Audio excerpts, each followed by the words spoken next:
ನಮ್ಮ ಭಾರತೀಯ ಜನತಾ ಪಕ್ಷದ ವತಿಯಿಂದ ನಾವು ಬೃಹತ್ ಪ್ರತಿಭಟನೆಯನ್ನು ಹಮ್ಮಿಕೊಂಡಿದ್ವಿ. ಇವತ್ತು ಪ್ರತಿಭಟನೆ ಯಾಕಾಗಿ ಮಾಡ್ತಾ ಇದ್ದೇವೆ ಅಂದ್ರೆ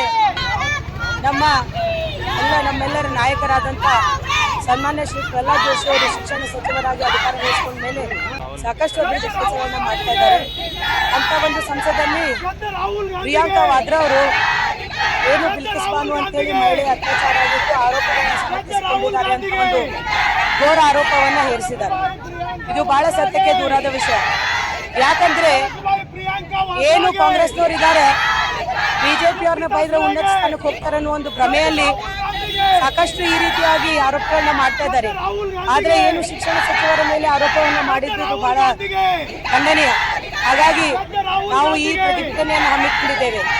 ನಿಮ್ಗೆಲ್ಲರೂ ಗೊತ್ತಿರುವ ಪ್ರಕಾರ ಕಾಂಗ್ರೆಸ್ನವರು ಇಂಥ ಆರೋಪಿಗಳನ್ನ ದೇಶದ್ರೋಹಿಗಳನ್ನ ಬ್ರದರ್ಸ್ ಅಂತ ಕರೀತಾರೆ.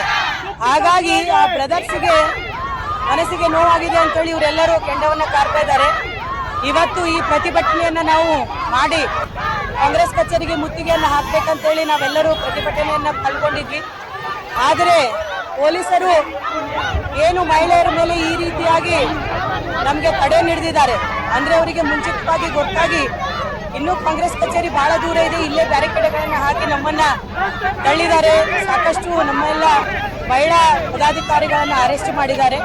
ಹಾಗಾಗಿ ನಾವು ಇದನ್ನ ಬಹಳ ಉಗ್ರವಾಗಿ ಖಂಡಿಸ್ತೇವೆ ಮತ್ತು ಇದೇ ರೀತಿಯ ಹೋರಾಟವನ್ನ ನಾವು ಮುಂದುವರಿಸ್ತೇವೆ ಅಂತ ನಾನು ಹೇಳಕ್ ಬಯಸ್ತೇನೆ.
ಕ್ಷಮೆ ಕೇಳಬೇಕು.